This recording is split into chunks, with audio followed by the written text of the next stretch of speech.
إن الحمد لله نحمده ونستعينه ونستغفره ونؤمن به ونتوكل عليه ونعوذ بالله من شرور أنفسنا ومن سيئات أعمالنا ومن يهده الله فلا مضل له ومن يضلل فلا هادي له وأشهد أن لا إله إلا الله وأشهد أن محمدا عبده ورسوله يا أيها الذين آمنوا اتقوا الله حق تقاته ولا تموتن إلا وأنتم مسلمون يا أيها الناس اتقوا ربكم الذي خلقكم من نفس واحدة وخلق منها زوجها وبث منهما رجالا كثيرا ونساء واتقوا الله الذي تساءلون به والأرحام إن الله كان عليكم رقيبا يا أيها الذين آمنوا اتقوا الله وقولوا قولا سديدا يصلح لكم أعمالكم ويغفر لكم ذنوبكم ومن يطع الله ورسوله فقد فاز فوزا عظيما أما بعد فإن خير الحديث كتاب الله وخير الهدي هدي محمد صلى الله عليه وسلم وشر الأمور محدثاتها وكل محدثة بدعة وكل بدعة ضلالة وكل ضلالة في النار وقال تعالى ليشهدوا منافع لهم ويذكروا اسم الله في أيام معلومات على ما رزقهم من بهيمة الأنعام فكلوا منها أطعموا البائس الفقير. محترم حضرات، سب سے پہلے اللہ تبارک و تعالی کا ہم شکر بجا لاتے ہیں کہ جس رب کے فضل اور اس کے احسان سے ایک لمبی مدت کے بعد پھر سے آپ کے سامنے کتاب و سنت کی بات سنانے کا اللہ تبارک و تعالی نے مجھے موقع دیا۔ اس کے بعد تمام انبیاء کرام پر درود و سلام ہو، بالخصوص ہمارے اور آپ کے آخری نبی پر صلی اللہ علیہ نبینا محمد وآلہ واصحابہ اجمعین۔ حاضرین جمعہ، آج کے اس مختصر وقت میں جس موضوع کے تحت میں آپ حضرات کے سامنے کھڑا ہوا ہوں وہ موضوع ہے عشرہ ذی الحجہ کی فضیلت، اہمیت اور کچھ قربانی کے احکام و مسائل۔ میرے بھائیوں، ہم اور آپ اللہ کے فضل اور اس کے احسان سے اسلامی سال کا جو آخری مہینہ ہے جسے ذی الحجہ کا مہینہ کہا جاتا ہے، اس مہینے سے ہم اور آپ گزر رہے ہیں۔ آج ذی الحجہ کی دوسری تاریخ ہے اور انشاءاللہ ہم اور آپ جو ہے بہت جلد اللہ کے فضل اور اس کے احسان سے عید الاضحیٰ منانے والے ہیں۔ لہذا یہاں پر دو بڑی مناسبتیں، اس دو بڑی مناسبتوں کو سامنے رکھتے ہوئے میں اپنی بات کو آگے بڑھاؤں گا۔ سب سے پہلی اور بڑی جو مناسبت ہے وہ ہے حج بیت اللہ، یعنی یہ حج کے ایام چل رہے ہیں اور آپ کو معلوم ہونی چاہیے کہ یہ حج دین اسلام کے بنیادی ارکان میں سے ایک اہم 5واں رکن ہے، جو ایک انسان کے لیے بدنی اور مالی عبادت بھی ہے۔ اللہ تبارک و تعالیٰ نے جن بندوں کو اس لائق بنایا ہے اور اتنی طاقت و قوت دیا ہے کہ اللہ کے اس گھر تک پہنچ سکے، تو اللہ تعالیٰ نے ایسے لوگوں کے اوپر حج کو فرض قرار دیا۔ اور اللہ تبارک و تعالیٰ نے کہا قرآن مجید کے اندر وَلِلَّهِ عَلَى النَّاسِ حِجُّ الْبَيْتِ مَنِ اسْتَطَاعَ إِلَيْهِ سبیلا، کہ جن لوگوں کو اللہ نے اتنی طاقت اور استطاعت دی ہے کہ وہ اللہ کے گھر تک پہنچ سکے، اللہ کے گھر تک جا سکے، تو انہیں چاہیے کہ وہ اللہ کے گھر کا دیدار کرے، حج بیت اللہ کو ادا کرے۔ اسی بات کی طرف اشارہ کرتے ہوئے اللہ تبارک و تعالیٰ نے سورۃ الحج کے اندر اس کی جو ابتدا اور اس کا جو اعلان اللہ تبارک و تعالیٰ نے حضرت ابراہیم علیہ السلام سے کروایا تھا، اس کا ذکر کرتے ہوئے اللہ رب العالمین نے کہا وَأَذِّن فِي النَّاسِ بِالْحَجِّ يَأْتُوكَ رِجَالًا وَعَلَى كُلِّ ضَامِرٍ يَأْتِينَ مِنْ كُلِّ فَجٍّ عَمِيقٍ۔ اللہ تبارک و تعالیٰ نے کہا کہ آپ لوگوں میں حج کا اعلان کر دیں، وَأَذِّن فِي النَّاسِ بِالْحَجِّ، لوگوں میں آپ حج کا اعلان کریں۔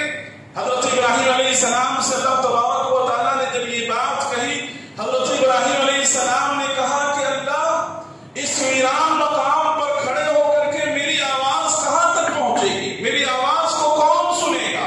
اللہ تبارک و تعالیٰ نے کہا کہ تمہارا کام ہے اعلان کرنا اور میرا کام ہے میرے بندوں تک پہنچانا۔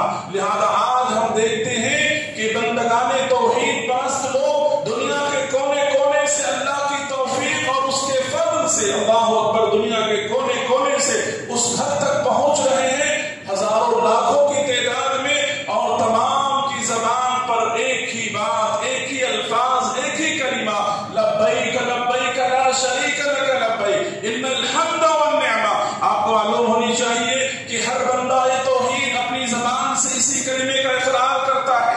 نبی کریم صلی اللہ علیہ وسلم نے ارشاد فرمایا کہ جب ایک حاجی احرام باندھتا ہے، احرام باندھنے کے بعد اس تلبیہ کی شروعات کرتا ہے، تو اس طرح سے تلبیہ اس قدر بلند ہوتی ہے کہ اس کائنات کی جتنی بھی چیزیں اس کلمے کو سنتی ہے، اس حاجی کے ساتھ اس کلمے کو دہرانا شروع کر دیتی ہے۔ جیسے ایک حاجی تلبیہ پڑھتا ہے اور اس تلبیہ کو جو ہمارے آزو بازو میں یہ درخت ہے، یہ پتھر ہے، یہ کائنات کی مختلف قسم کی مخلوقات ہے، یہ بھی ان چیزوں کا اقرار کرتی ہے۔ یہ کیا ہے؟ سراسر توحید ہے، سراسر اللہ کی توحید کا اقرار ہے۔ اور بار بار کہا جا رہا کہ لا شریک، اللہ تیرا کوئی شریک نہیں ہے، اللہ تو اکیلا ہے، تو کائنات کا مالک ہے، کائنات کا خالق ہے، ذرے ذرے کا مالک ہے، پروردگارہ، ہر معاملے میں تو سب سے اعلیٰ ہے اور سب سے پاک ہے پروردگار۔ لہذا حضرت ابراہیم علیہ السلام کا خصوصاً ان ایام کے اندر تذکرہ ہوتا ہے۔ ابراہیم علیہ السلام نے اس توحید کو قائم کرنے، اس توحید کی حفاظت کرنے کے لیے کتنی بڑی قربانی دی، تب جا کر کے اللہ تبارک و تعالیٰ نے حضرت ابراہیم علیہ السلام کو کہا ان ابراہیم کان امہ، ابراہیم علیہ السلام اپنی جگہ پر ایک امت ہے۔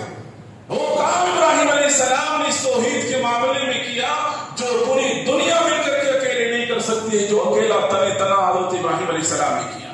اور آپ کو معلوم ہونی چاہیے کہ حضرت ابراہیم علیہ السلام کی فضیلت اور برتری اللہ نے اسی وجہ سے رکھی کہ ان کی چار نسلوں میں اللہ اکبر انبیاء اور رسول کا سلسلہ رہا، اور سارے نبیوں کی زندگیوں کو اگر پڑھیں گے تو ہر کوئی توحید کے تعلق سے فکر مند ہے اور اپنے اولاد اور اپنے نسل کو اس بات کی وصیت کرتے ہوئے نظر آتے ہیں۔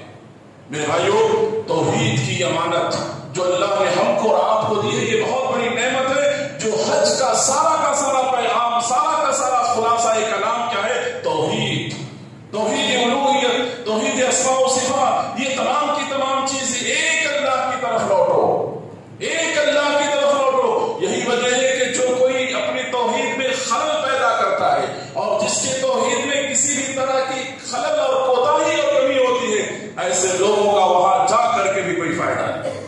ایمان اور عقیدے کی درستگی کے ساتھ ہی اللہ تبارک و تعالیٰ اس عمل کو قبول کرتا ہے، اس عبادت کو قبول کرتا ہے جو انسان ہزاروں لاکھوں روپیہ خرچ کر کے وہاں تک پہنچتا ہے۔ تو میرے بھائیوں، اللہ تبارک و تعالیٰ نے جو توحید، یہ حج کا جو حکم دیا ہے، آپ ابتدا سے لے کر انتہا تک اگر آپ غور کریں گے، ساری چیزوں میں آپ دیکھیں گے ایک ہی چیز آپ کو نظر آئے گی، وہ عقیدہ توحید کا پیغام۔ آپ دیکھیے، ایک حاجی جب تلبیہ کہتا ہے، عقیدہ توحید کا پیغام۔ ایک حاجی جب طواف کر کے مقام ابراہیم پر 2 رکعت نماز ادا کرنے کے لیے کھڑا ہوتا ہے، جو سورہ نبی کریم صلی اللہ علیہ وسلم کی سنت ہے، آپ نے جو ادا کی اور پڑھی ہے، وہ سورہ اخلاص اور سورۃ الکافرون۔ سورہ اخلاص کا پیغام کیا ہے؟ سورہ اخلاص کا پیغام پورا کا پورا توحید ہے۔ قل هو اللہ احد اللہ الصمد لم یلد ولم یولد۔ تو دوسری طرف کہا گیا قل یا ایھا الکافرون، یہ کافروں سے، کفر سے برات کا اظہار کیا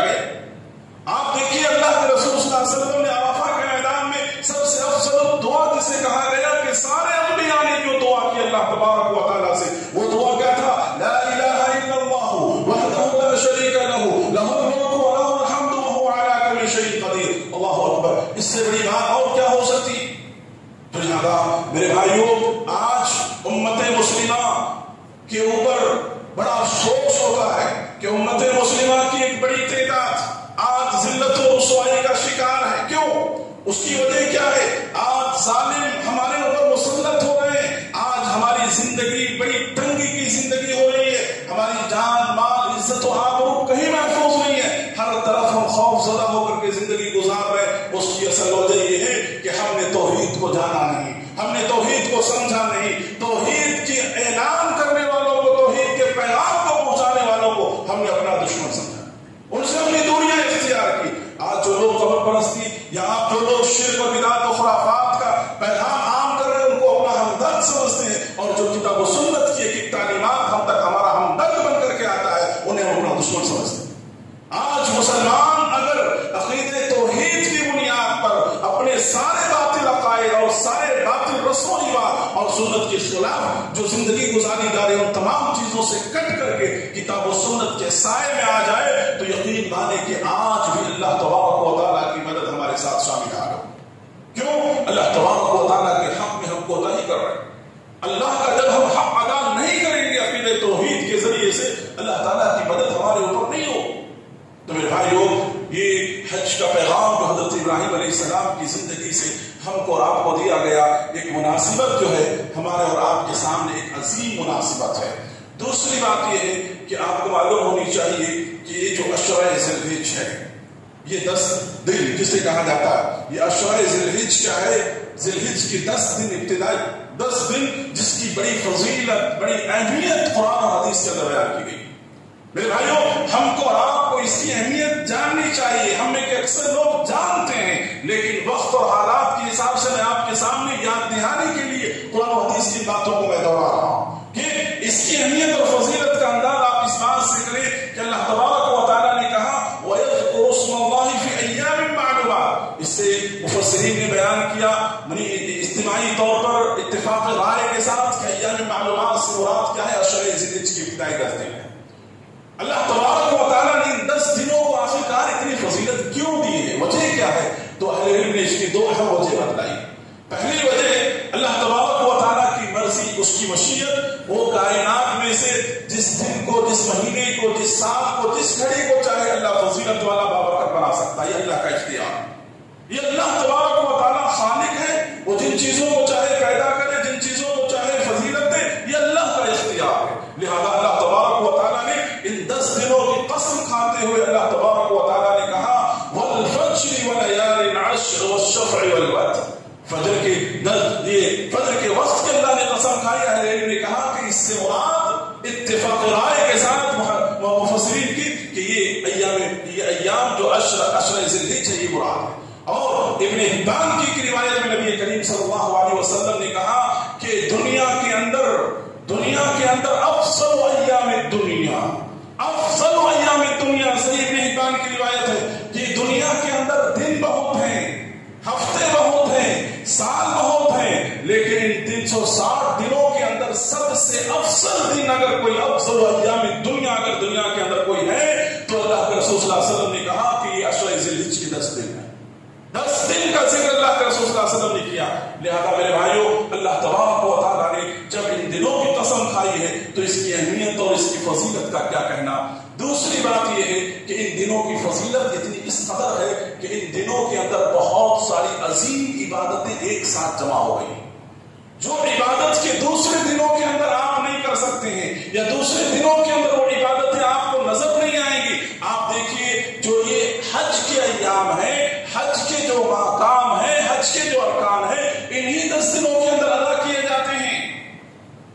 حج جو اسلام کا اہم رکن ہے، ان کاموں کو، ان سارے ارکان کو انجام دینے کے لیے حجاج کرام 8ویں ذی الحجہ سے اس کی شروعات کرتے ہیں۔ آپ کو معلوم ہونی چاہیے 8ویں ذی الحجہ سے شروعات ہوتی ہے، تو لہذا اس کے اندر آپ دیکھیں گے کہ مالی عبادت بھی ہے، اسی کے اندر آپ دیکھیں گے کہ ان ایام کے اندر جو ہے عرفہ کا روزہ، عرفہ کا دن، وہ بھی اس کے اندر شامل ہے، یوم النحر اس کے اندر شامل ہے۔ ان تمام مناسبتوں کی وجہ سے ان 10 دنوں کو اللہ تعالیٰ نے بڑی فضیلت دے رکھی۔ تو لہٰذا میرے بھائیوں، ان 10 دنوں کی ہم کو آپ کو قدر کرنی ہے، جس میں سے ایک دن گزر چکا ہے، دوسرے دن کے اندر ہمارا داخل ہے۔ ہم اور آپ کیا ہے دوسرے دن کے اندر داخل ہے. اور ان 10 دنوں کی فضیلت اس لحاظ سے بھی اہل علم نے بیان کیا ہے کہ عرفہ کا جو دن ہے اس 9 ذی الحجہ کو اللہ تعالیٰ نے اس دین کو یعنی آخری دین کو اللہ نے مکمل کیا ہے. اس دین کو اللہ نے مکمل کیا. اس لیے اللہ تبارک و تعالیٰ نے کہا سورۃ المائدہ کے اندر اليوم اکملت لکم دینکم واتممت علیکم نعمتی ورضیت لکم الاسلام دینا. اللہ نے جو یہ دین کی امانت ہم کو دیا ہے اللہ کے رسول صلی اللہ علیہ وسلم کے ذریعے سے وہ دین مکمل ہوا, وہ دین کمپلیٹ ہوا. نعمت کے طور پہ اللہ نے ہمارے سامنے بیان کیا. یہ دن کب مکمل ہوا؟ وہ دن سمجھیے عرفہ کا 9 ذی الحجہ کا وہ دن تھا. لہذا اس مناسبت سے بھی ان دنوں کی فضیلت ہے, اس مناسبت سے بھی ان دنوں کی فضیلت ہے. اور آپ کو معلوم ہونی چاہیے کہ عرفہ کا میدان یعنی حج کا سب سے اہم رکن ہے, سب سے اہم رکن ہے. اللہ کے رسول صلی اللہ علیہ وسلم نے کہا الحج علی عرفہ, الحج علی عرفہ, کہ عرفہ کے اندر شرکت ہی اصل حج ہے. اگر کوئی آدمی عرفہ کے میدان میں شریک نہیں ہو پاتا ہے اس کا حج گویا باطل ہو گیا, اس کو دوبارہ حج کرنا پڑے گا. آپ دیکھیے حجاج کرام جو ہے مینا میں بھی رکتے ہیں, مزدلفہ میں بھی رکتے ہیں, لیکن اس کو یہ نہیں قرار دیا گیا کہ کوئی اگر مینا کسی کی اگر چھوٹ جاتی ہے, مزدلفہ اگر کسی کا چھوٹ جاتا ہے تو اس کو فدیے کے ذریعے سے, دم کے ذریعے سے اس کا تدارک کیا جا سکتا ہے. لیکن عرفہ اگر چھوٹ جائے تو اس کا تدارک نہیں ہے بلکہ پھر دوبارہ سے حج کرنا پڑے گا آدمی. آپ کو معلوم ہونی چاہیے کہ حجاج کرام حج کے میدان میں جب 9 ذی الحجہ کو عرفہ کے میدان میں جب ہوتے ہیں, اللہ اکبر, یہ وہ دن ہوتا ہے, یہ وہ دن ہوتا ہے. نبی کریم صلی اللہ علیہ وسلم نے بیان فرمایا کہ اللہ تعالیٰ آسمانی دنیا پر نزول فرماتے ہیں, اللہ تعالیٰ آسمانی دنیا پر نزول فرماتے ہیں, اپنے بندوں کی طرف دیکھتے ہیں اور فرشتوں کے سامنے اللہ تعالیٰ فخر محسوس کرتے ہیں اور اللہ تعالیٰ کہتے ہیں فرشتوں سے کہ میرے بندے یہ کیا ارادہ رکھتے ہیں, مجھ سے کیا چاہتے ہیں. پراگندہ بال ہے, پراگندہ حال ہے, آجزی انکساری بے بسی کے ساتھ یہ میرے سامنے کیوں آئے ہیں؟ میں نے انہیں معاف کر دیا. اللہ کی رحمت جوش میں آتی ہے. اللہ کے رسول صلی اللہ علیہ وسلم بیان فرماتے ہیں کہ اس سے پہلے تک جو لوگ جہنمیوں کے لسٹ میں تھا اس کے بعد اللہ تبارک و تعالیٰ جو ہے اس کو جنتیوں کے لسٹ میں اللہ کر دیتا ہے. اور جو لوگ غیر حجاج ہوتے ہیں جو دنیا کے مختلف علاقے مختلف جگہوں پر اللہ اکبر روزہ رکھ کر کے اس دن سمجھے اللہ کو راضی کرتا ہے اور اس روزے کے بدلے اللہ تبارک و تعالیٰ اپنے بندوں کو معاف کرتا ہے. لہٰذا میرے بھائیوں 9 ذی الحجہ کا روزہ رکھنا نہ بھولیں, 9 ذی الحجہ کا روزہ ضرور رکھیں. مرد و خواتین سے میں گزارش کرتا ہوں کہ اس دن یاد رکھ کر کے روزہ رکھیں, اس روزے کا اہتمام کریں. بڑا اجر و ثواب والا دن ہے اور بڑا روزے کی اہمیت اللہ کے رسول صلی اللہ علیہ وسلم نے بیان فرمائی ہے. لہذا وہ روزہ ضرور رکھیں. تو اور آپ کو معلوم ہونی چاہیے کہ عرفہ کا جو دن ہوتا ہے جو 9 ذی الحجہ کے اندر شامل ہے, اس 10 ذی الحجہ کے اندر شامل ہے, آپ کو معلوم ہونی چاہیے کہ حجاج کرام جو ہیں اس دن ظہر اور عصر جمع بین الصلاتین نماز ادا کرتے ہیں, 2 نمازوں کو ملا کر کے پڑھتے ہیں. آپ کو معلوم ہونی چاہیے کہ 12:30 اور 1 کے درمیان لوگ نماز سے فارغ ہو جاتے ہیں, اپنی ضروریات سے فارغ ہو جاتے ہیں. اس کے بعد سے لے کر کے مغرب تک حجاج کرام اپنی دعاؤں میں مصروف ہوتے ہیں. یعنی انسان اپنی زندگی میں اتنی لمبی دعا کبھی نہیں کرتا ہے جتنی لمبی دعا کے عرفہ کے میدان میں انسان کرتا ہے. انسان اس کے بعد سے لے کر کے مغرب تک اپنی دعا, اپنے گناہوں کو, اپنی تمام چیزوں کو یاد کر کر کے انسان روتا ہے, دعا اور مناجات میں لگا ہوا رہتا. زندگی میں کبھی اتنی لمبی ایک ساتھ کو انسان کو دعا کرنے کا موقع نہیں ملتا. لہذا وہ دن جس دن کے انسان اتنی لمبی دعائیں کرتا ہے, جس مناسبت سے اس دن کی بڑی فضیلت اللہ تبارک و تعالیٰ نے بیان فرمائی. تو میرے بھائیوں یہ کچھ مناسبتیں تھیں جو 10 ذی الحجہ کی جو آپ کے سامنے بیان کی گئی. اور نبی کریم صلی اللہ علیہ وسلم سے جب پوچھا گیا کہ کیا اللہ کے رسول صلی اللہ علیہ وسلم وَلَا الْجِهَادُ فِي سَبِيلِ اللَّهِ, اللہ کے رسول اللہ کی راہ میں جہاد کرنے سے بھی زیادہ افضل عمل ہے ان دنوں کے اندر عبادت کرنا؟ اللہ کے رسول صلی اللہ علیہ وسلم نے کہا کہ ہاں, سوائے اس شخص کے جو سمجھیے اپنی جان اور اپنی سواری کے ساتھ واپس نہیں لوٹتا یعنی شہید ہو جاتا ہے, اس کے علاوہ یعنی اس سے بھی زیادہ جو سب سے زیادہ عمل ہے, پسندیدہ عمل اللہ رب العالمین کو یہ 10 دنوں کی عبادت ہے. تو میرے بھائیوں ان 10 دنوں کی ہم قدر کریں. ان 10 دنوں کے اندر نمازوں کا اہتمام, باجماعت اہتمام کرنا, سنتوں کا اہتمام کرنا, نوافل کا اہتمام کرنا, تلاوت قرآن کرنا, ذکر و اذکار کرنا, توبہ استغفار کرنا. اللہ نے صلاحیت دی ہے یعنی صدقہ و خیرات کرنا, اللہ نے توفیق دی ہے, نفل روزہ رکھنا, یہ سارے کاموں کو زندگی پھر یہ موقع ملے نہ ملے. معلوم نہیں زندگی کا یہ آخری ہو, کسی زندگی کی کوئی گارنٹی. تو لہذا ان کاموں کو انجام دیں اور ان دنوں کی قدر کریں. یہ ہماری اور آپ کی کوشش ہونی چاہیے کہ ان دنوں کو ہم ضائع نہ ہونے دیں. گنے چنے دن ہے اور آپ کو معلوم ہونی چاہیے کہ یہ دن جانے میں کوئی وقت نہیں لگے گا, بس چند دن باقی رہ گئے ہیں. تو لہذا یہ کچھ باتیں آپ کے سامنے, جو ایک بڑی مناسبت میں نے آپ کے سامنے بیان کی, ایک حج بیت اللہ اور اس کا پیغام عقیدہ توحید کی شکل میں, اور دوسرا یعنی ان 10 دنوں کی فضیلت کس کس ناحیے سے ہے, وہ پوائنٹس میں نے آپ کے سامنے بیان کیا. اور دوسری مناسبت جو ہے اس کے تعلق سے میں کچھ باتیں آپ کے سامنے کر دوں, وہ ہے عید قربا یعنی قربانی. جو قربانی ایک عظیم عبادت ہے, اللہ تبارک و تعالیٰ کو یہ عبادت بہت پسند ہے. قربانی کا مقصد کیا ہے؟ اللہ تبارک و تعالیٰ نے کہا لَن يَنَالَ اللَّهَ لُحُومُهَا وَلَا دِمَاؤُهَا وَلَكِنْ يَنَالُهُ التَّقْوَىٰ مِنكُمْ. دیکھو ایک جانور کو جو تم قربان کرتے ہو, ایک جانور کو جو تم ذبح کرتے ہو, اللہ تبارک و تعالیٰ کو اس جانور کے گوشت اور خون کی ضرورت نہیں ہے, بلکہ قربانی کا مقصد اللہ نے کہا کہ تمہارے دل کے تقوی کا امتحان ہے. تمہارے دل کے اندر تقوی کہاں تک, کس حد تک ہے, اللہ تعالیٰ وہ دیکھنا چاہتا ہے. لہذا جن لوگوں نے قربانیاں کی وہ خوش نصیب ہیں, اور جن لوگوں نے قربانیاں نہیں کی وہ افسوس کر رہے ہیں کہ ہائے افسوس, ایک تقوی بڑھنے کا اور تقوی کو بڑھانے کا جو ایک موقع تھا ہم نے اس کو ضائع کر دیا. لہذا اللہ نے صلاحیت دیا ہے ہم میں سے آپ میں سے جس کو بھی, تو ہم میں سے آپ میں سے جس کو بھی اللہ نے صلاحیت دیا ہے مالی اعتبار سے, آپ ضرور قربانی کریں, ضرور قربانی کریں. قربانی کرنے سے پیچھے نہ ہٹیں. اگر وقتی طور پر آپ کے پاس صلاحیت نہیں ہے, ابھی فوری طور پہ ہاتھ میں پیسے نہیں, انتظام کر کے آپ قربانی کر سکتے ہیں, بعد میں اس پیسے کو ادا کر سکتے ہیں, تو بھی ضرور قربانی کریں. کیونکہ قربانی کے لیے, حج کے لیے ایام خاص ہیں. ان دنوں کے علاوہ آپ دنوں میں جا کر کے حج یا قربانی کے کام کو انجام آپ نہیں دے سکتے. لہذا قربانی اللہ کے رسول صلی اللہ علیہ وسلم نے اپنی زندگی کے اندر قربانی کیا. اللہ کے رسول صلی اللہ علیہ وسلم نے, اور اللہ تبارک و تعالیٰ نے آپ کو حکم دیا فَصَلِّ لِرَبِّكَ وَانْحَرْ.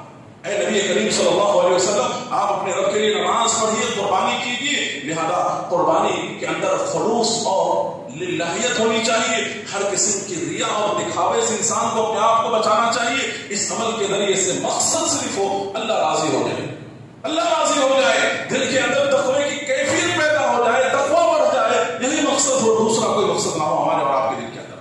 تو لہذا اس عبادت کو انجام دینے کے لیے ہم اور آپ جو ہے ابھی مصروف ہوں گے. مختلف لوگ سمجھے جانوروں کو خریدنے کے لیے, یا شریعت نے اس معاملے میں بہت کشادگی رکھا ہے. کشادگی کیسے رکھا ہے؟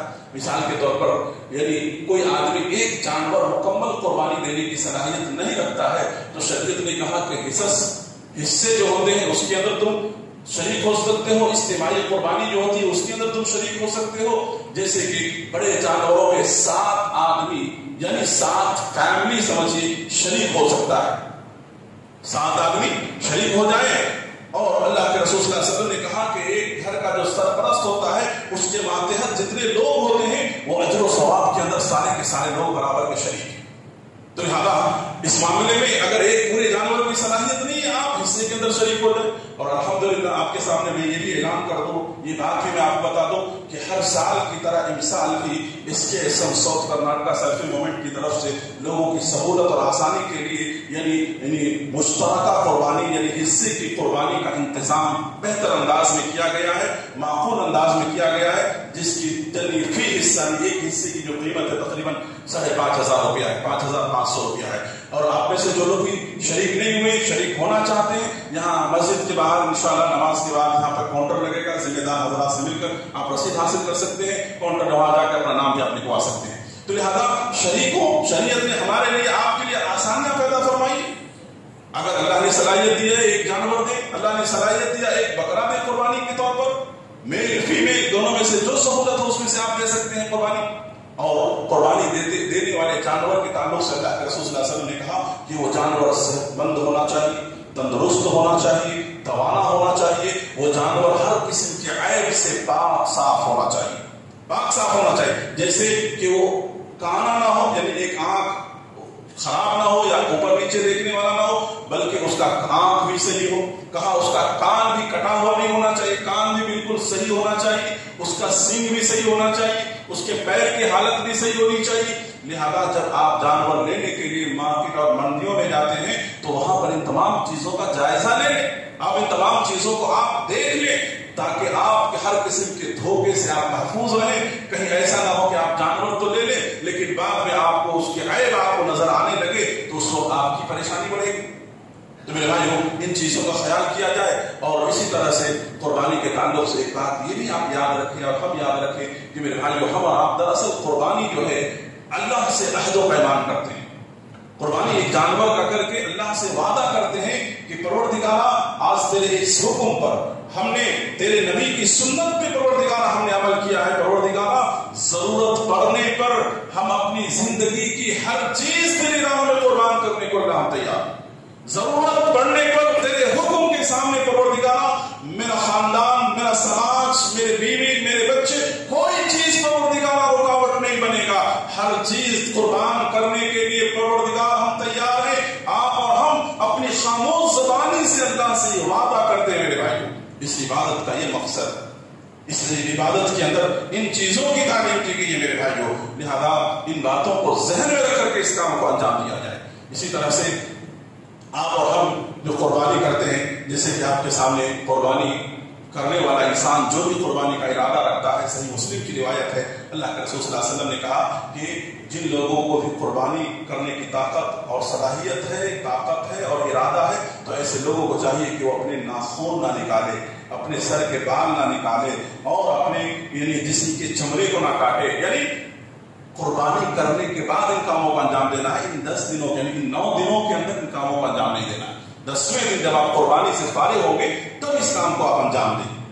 تو لہٰذا بہت سارے لوگ ہوتے ہیں جو جن کے ذہن میں باتیں ہوتی ہیں یا بھول جاتے ہیں یا اس طرح کی حرکتیں کر لیتے ہیں، تو یاد دہانی کے لیے میں نے آپ کے سامنے یہ بات کہہ دی کہ ان چیزوں کو بھی آپ کیا کریں، حفاظت کریں۔ کیوں؟ کیونکہ یہ سنت رسول صلی اللہ علیہ وسلم ہے، اور ہمارا جو بھی عمل ہو وہ سنت کے مطابق ہو، سنت سے ہٹے نہ۔ تو لہٰذا ان باتوں کو بھی آپ اور ہم یاد رکھیں۔ اسی طرح سے میرے بھائیو یہ قربانی جو ہم اور آپ کرتے ہیں، اس قربانی کے اندر ہم کو اللہ تبارک و تعالیٰ نے اختیار دیا ہے، یعنی قربانی کرنے کے بعد جو یہ گوشت ہے، یہ گوشت ہم کھائیں یا پوری طرح سے ہم غریبوں میں تقسیم کر دیں، یہ ہمارا اور آپ کا اختیار ہے۔ لہذا شریعت نے اس معاملے میں کہا کہ تم خود بھی کھاؤ، فَكُلُوا مِنْهَا أَطْعِمَ الْقَانِعَ وَالْمُعْتَرَّ، تم خود بھی کھاؤ اور ضرورت مند جو لوگ ہیں جنہیں سال بھر اچھا کھانا میسر نہیں ہوتا ہے، کتنے ایسے لوگ ہیں ہمارے سماج اور معاشرے کے اندر، اگر ہم تلاش کریں گے تو ہم کو ملے گا، ایسے لوگوں کو بھی کھلاؤ تاکہ انہیں خوشی ہو، تاکہ انہیں ان کے دل سے تمہارے حق میں دعائیں نکلیں، ایسے لوگوں تک بھی تم یہ چیز پہنچانے کی کوشش کرو۔ ہاں، تو لہذا غریب و مسکین کو بھی اپنی اس قربانی کے اندر ہم یاد رکھیں اور اپنے حساب سے اپنی زندگی میں جو ضرورت ہے اس کے اعتبار سے ہم اس کا استعمال کریں۔ اس کی بھی شریعت نے ہم کو اور آپ کو تعلیم دی ہے۔ تو میرے بھائیوں یہ کچھ باتیں تھیں جو آپ کے سامنے بیان کی گئی ہے قربانی کے حوالے سے۔ ہم کو اور آپ کو اپنی زندگی کے اندر قربانی کرنے سے پہلے ہم کو اور آپ کو سوچنا ہے، اور ان دنوں کی فضیلت کے تعلق سے جو باتیں کہی گئی ہے ان فضیلت کو بھی اپنے سامنے رکھنا ہے۔ انہیں ساری باتوں کو میں اپنی بات کو ختم کرتے ہوئے اللہ تبارک و تعالیٰ سے میں دعا گو ہوں کہ پروردگارا ہم اور آپ جو ہے یہ جو ایام ہے، یہ جو دن ہے، ان دنوں کی قدر کرنے کے اللہ ہم کو آپ کو توفیق نصیب فرما۔ آمین۔ اقول قولی ھذا استغفر اللہ لي ولكم۔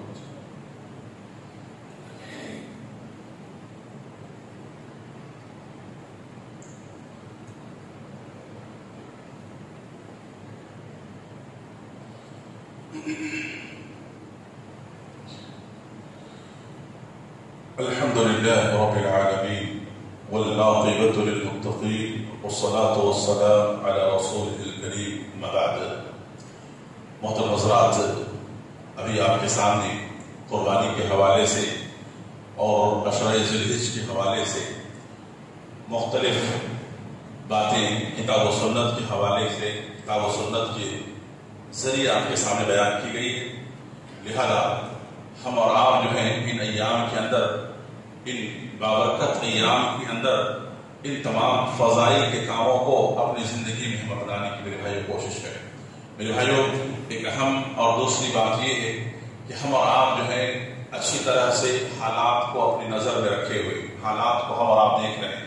لہذا حالات حاضرہ سے متعلق چند ایک باتیں میں آپ کے سامنے بیان کروں گا کہ میرے بھائیوں اپنے آپ کی حفاظت کریں، خصوصاً پہلے ایمان و عقیدے کی حفاظت کریں، اس کے ساتھ ساتھ اپنے آپ کو ظاہرتاً اور باطنتاً اپنے آپ کی حفاظت کریں. جو ماحول کریٹ ہو رہا ہے ہر طرف آپ دیکھ رہے ہیں کس طرح کے ماحول کشیدگیاں ہو رہی ہیں، خصوصاً عید کا یہ موقع جو بالکل قریب آ رہا ہے. ایسے حالات میں آپ کو شریعت نے چھوٹ دے رکھی ہے. شریعت نے ہمارے اوپر کوئی دباؤ یا کوئی زبردستی والا معاملہ نہیں کیا ہے کہ ہم خصوصاً بڑے جانور ہی کی قربانی کریں. اگر اس معاملے میں آپ کو کہیں پہ تکلیف ہے، کہیں پہ پریشانی ہے، تو اپنی جان کی بازی نہ لگائیں. آپ اپنی جان کو آپ خطرے میں نہ ڈالیں، بلکہ اس کے بدل میں شریعت نے ہمارے سامنے دوسرا آپشن بھی رکھا ہے، اس کو اپنانے کی آپ کوشش کریں. لیکن آپ دیکھ رہے ہیں کہ دشمنان اسلام جو ہے کس قدر سمجھیے اس کے پیچھے پڑے ہوئے ہیں، اور کتنے نہتے اور کتنے بے گناہ اور معصوم لوگوں کی جانوں کو انہوں نے لے لیا اور انہوں نے ضائع کر دیا. تو لہٰذا ایسے حالات میں آپ پورے احتیاط کے ساتھ اپنے آپ کو آپ کام کریں. بالکل سوشل میڈیا کا بھی آپ صحیح استعمال کریں. ایسے وقت میں سوشل میڈیا کے بڑی تمام چیزوں کو شیئر کرنا یا غلط طریقے سے یہ کرنا، ان تمام چیزوں سے اپنے آپ کی حفاظت کریں. لہذا میرے نوجوان بھائیوں سے بھی کہوں گا کہ خصوصاً ان دنوں کے اندر اپنے آپ کو یعنی اپنے سوشل نیٹ ورک کو بھی آپ صحیح استعمال میں لانے کی کوشش کریں. میرے بھائی، ان تمام چیزوں کو ہم اور آپ اگر نہیں سمجھیں گے تو جب کوئی حادثہ ہوتا ہے، جب کوئی معاملہ ہوتا ہے، تو دل کو کتنا دکھ ہوتا ہے، دل کو کتنی تکلیف ہوتی ہے میرے بھائی. تو لہٰذا ہر شخص کی اللہ حفاظت کرے. اللہ سے ہماری یہی دعا ہے کہ ہر شخص کی اللہ رب العالمین حفاظت فرمائے، اور دنیا کے کونے کونے میں اللہ تبارک و تعالیٰ مسلمانوں کو امن اور شانتی کے ساتھ عید الاضحیٰ کی یہ عید اور عید سعادت اللہ رب العالمین نصیب فرمائے. اور جو اللہ کے بندے وہاں حج بیت اللہ کرنے کے لیے گئے ہیں، اللہ تبارک و تعالیٰ ان لوگوں کی بھی حفاظت فرمائے، امن اور شانتی کے ساتھ ان کی عبادتوں کو مکمل کرا کے لوگوں کو اللہ تعالیٰ اپنوں کے بیچ میں اللہ رب العالمین انہیں واپس فرمائے. میرے بھائیوں، یہ بات جو ہے ہم اور آپ اپنے ذہن کے اندر رکھیں. اسی طرح سے آپ کے سامنے آخری بات میں یہ کہوں گا کہ یہ جو عشرہ ذی الحجہ ہے، جس کے اندر جو فضیلت اور اہمیت کے ساتھ ساتھ اللہ کے رسول صلی اللہ علیہ وسلم نے یہ بھی کہا کہ یہ اکل ایام و شرب و ایام ذکر اللہ، یہ دن جو ہے کھانے پینے اور اللہ کو یاد کرنے کے دن. لہذا بقیہ جو دن ہے ایام تشریق جسے کہا جاتا ہے، ان ایام تشریق کے اندر آدمی زیادہ سے زیادہ آدمی کیا کرے، تکبیرات انسان بیان کرے، اللہ کی تکبیرات کو بیان کرے. چلتے پھرتے نمازوں کے بعد، ذکر کے بعد تکبیرات انسان زیادہ سے زیادہ بیان کرے. اور اللہ تعالیٰ نے جو تمہیں کھانے پینے کا جو ایک موقع دیا ہے صحیح طریقے سے، حلال طریقے سے، تم کھاؤ پیو. کیونکہ ابھی 2 مہینہ پہلے جب رمضان گزرا تو رمضان کے روزوں نے تمہارے جسم کو کمزور کر دیا ہوگا، لیکن یہ عید جب تم کھاؤ گے اور پیو گے یہ حلال جانور کا صحت مند اور تندرست گوشت، تو ایسی صورت میں تمہارے اندر طاقت اور قوت پیدا ہوگا. جب طاقت اور قوت پیدا ہوگی تو ابھی تمہیں سال کے 11 مہینے کا سفر کرنا ہے، اور اس 11 مہینے میں کبھی عبادت سے تم تھکو گے نہیں، بلکہ پوری طرح سے اللہ کی عبادت جو ہے پوری چوبندی کے ساتھ پورے ایکٹیو ہو کر کے اللہ کے دین کا بھی کام کرو گے، اللہ کی عبادت بھی کرو گے، حقوق اللہ کی بھی ادائیگی کرو گے، حقوق العباد کی بھی ادائیگی کرو گے. اس لیے اللہ کے رسول صلی اللہ علیہ وسلم نے کہا کہ المؤمن القوی احب الی اللہ من المؤمن الضعیف، کہ طاقتور مومن، صحت مند مومن یہ اللہ تبارک و تعالیٰ کے نزدیک جو ہے سب سے زیادہ پسندیدہ ہے اس کے مقابلے میں کہ جو کمزور ہے، جو ضعیف ہے، جو ناتوا ہے، جو صحیح طریقے سے اللہ کی عبادت نہیں کر سکتا، جو کھڑا نہیں ہو سکتا، جو اللہ تبارک و تعالیٰ کی عبادت کے اندر کھڑا ہونا اس کے لیے مشکل ہے، بیٹھنا اس کے لیے مشکل ہے، ایسے انسان کے مقابلے میں، ایسے انسان کے سامنے طاقتور انسان اللہ کو زیادہ پسندیدہ ہے. تو لہٰذا یہ بھی پیغام ہے اس عید کا، اور یہ بھی پیغام اور میسیج ہے ان ساری چیزوں کا. لہذا ہم اور آپ جو ہے اپنی صحت اور تندرستی کے اندر جو ہے حلال چیزیں جو ہماری صحت کو فائدہ پہنچاتی ہے انہیں چیزوں کا استعمال کریں.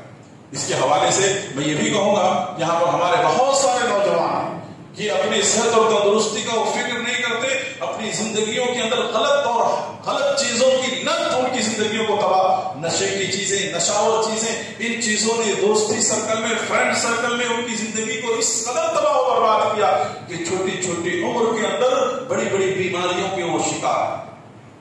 گھر، سماج، معاشرہ سارا کا سارا اس کے پیچھے پریشان، سارا کا سارا اس کے پیچھے اپنی زندگی تباہ کر رہا ہے. لہذا میرے بھائیوں، اپنی زندگیوں کی، اپنی جوانیوں کی اللہ کے لیے حفاظت کرو. اپنے آپ کو ان تمام معاملات سے، ان تمام چیزوں سے اپنے آپ کو دور رکھو جو تمہیں حقیقت میں دین سے بھی دور کر دے، اللہ سے بھی دور کر دے، دنیا کے اندر بھی تمہیں ذلیل و رسوا کر دے. یہ پیغام ہے ہمارے اور آپ کے اس عید کے اندر دیا گیا ہے پیغام یہ. تو ان تمام باتوں کا خیال کرتے ہوئے میرے بھائیوں برادران وطن جو ہمارے اڑوس پڑوس میں رہتے ہیں ان کے ساتھ بھی ایسے موقع پر حسن سلوک کرنے کی شریعت نے ہم کو اور آپ کو تعلیم دی. کہا کہ وہ لوگ جو تم سے محبت کرتے ہیں, جو تم سے کسی بھی طرح کی نفرت نہیں کرتے, تمہیں کسی بھی طرح کی تکلیف نہیں دیتے, کسی بھی طرح سے تمہارے خلاف کھڑا نہیں ہوتے ہیں, ایسے لوگوں کے ساتھ تم ایسے خوشی کے موقع پر حسن سلوک کا ثبوت دو, حسن سلوک کا اظہار کرو. اور رہے وہ لوگ جو نفرت بانٹتے ہیں یا تمہارے خلاف ہیں, تمہارے دین کے دشمن بنے ہوئے, پھر ایسے لوگوں سے تم اپنے آپ کو بچاؤ, اپنے آپ کو دور رکھو, ایسے لوگوں سے حفاظت کرو. اور ایسے موقع پر کس طرح سے زندگی جینا چاہیے اور کس طرح سے ماحول بنانا چاہیے اور اس موقع پر ہماری زندگی میں باقی جواب ہو. ایسا نہیں کہ اور ایسے موقع پر کسی کو تم اپنی ذات سے تکلیف دو, تم مسلمان ہو, کیونکہ اسلام نے تمہیں تعلیم دی ہے کہ الطہور شطر الایمان, پاکی صفائی تمہارا آدھا ایمان ہے. لہذا پاکی صفائی کا بھی خیال رکھنا, سماج اور معاشرے کے اندر جہاں رہتے ہو وہاں مختلف قسم کے لوگ رہتے ہیں, ان کا بھی خیال رکھنا, اور کسی بھی طرح کی اپنی ذات سے کسی کو تکلیف دینے سے اپنے آپ کو بچانا. تو یہ کچھ پیغامات تھے میرے بھائیوں جو آپ کے سامنے بیان کیے گئے ہیں. اللہ تبارک و تعالیٰ سے ہم دعا کرتے ہیں کہ رب العالمین ہم کو اور آپ کو ایسے موقع پر سنت کے مطابق, مسنون طریقے کے مطابق ہم کو اور آپ کو یہ عبادت انجام دینے کی اللہ توفیق نصیب فرما. میرے بھائیوں ایک دو اعلان ہے, میں اعلان کر کے اپنی بات کو میں ختم کرتا ہوں. پہلا اعلان یہ ہے کہ آپ جس طرح سے ہر جمعہ آپ سے گزارش کی جاتی ہے, اپیل کی جاتی ہے کہ ہماری اس مسجد کے لیے آپ تعاون کرتے ہوئے جائیں, کیونکہ یہاں کے اخراجات جو بھی ہیں وہ آپ کے تعاون سے, آپ اہل خیر حضرات کے یعنی جو نیکی صدقہ و خیرات یا جو بھی اچھا عمل دیے جاتے ہیں اچھے ارادے سے, ان تمام کی تمام چیزیں جو ہے آپ کے سامنے موجود ہے. لہذا آپ سے گزارش ہے کہ اللہ نے آپ کو جو بھی توفیق دیا ہے آپ ضرور بھی ضرور مسجد کا تعاون کرتے ہوئے جائیں. اللہ تبارک و تعالیٰ آپ کے دیے ہوئے مال کو قبول فرمائے اور بقیہ مال میں اللہ خیر و برکات عطا فرمائے. اور دوسرا اعلان یہ ہے کہ ابھی آپ موسم کو آپ دیکھ رہے ہیں, موسم کی تبدیلی کو, کہ بارش کا موسم ہے, اور اس بارش کے موسم میں عید کی نماز جو ہے انشاءاللہ المستعان مسجد کے صدر و ذمہ داروں نے مجھے آپ سے اعلان کرنے کو کہا کہ انشاءاللہ عید کی نماز اسی مسجد میں ادا کی جائے گی. انشاءاللہ اسی مسجد میں عید کی نماز ادا کی جائے گی. وقت ہوگا 7:30 7:30 بجے. وقت کا آپ اہتمام کریں, وقت پر پہنچ جائیں, بارش کے دن ہے تاکہ وقت پر نماز ادا ہو سکے, آپ کو بھی کسی بھی طرح کی تکلیف نہ ہو. اسی طرح سے جو لوگ بیمار ہیں, پریشان حال ہیں, اللہ سے دعا ہے کہ اللہ ان کی پریشانی اور بیماریوں کو اللہ دور کر دے. اور اللہ رب العالمین جو لوگ یعنی جہاں جس جگہ بھی اللہ تبارک و تعالیٰ کے دین کی خدمات انجام دے, اللہ تعالیٰ اس کو قبول فرمائے, اور جو لوگ اس دنیا سے چلے گئے ہیں اللہ ان تمام کی مغفرت فرمائے. آمین. ان الحمد لله نحمده ونستعينه ونستغفره ونؤمن به ونتوكل عليه. ان الله وملائكته يصلون على النبي. اللهم صل على محمد وعلى آل محمد كما صليت على آل إبراهيم وعلى آل إبراهيم إنك حميد مجيد. اللهم بارك على محمد كما باركت على آل إبراهيم وعلى آل إبراهيم إنك حميد مجيد. عباد الله رحمني ورحمكم الله, إن الله يأمركم بالعدل والإحسان وإيتاء ذي القربى وينهى عن الفحشاء والمنكر والبغي يعظكم لعلكم تذكرون. اذكروا الله يذكركم وادعوه يستجب لكم ولذكر الله تعالى أعلى عز وتم وأهم وأكبر.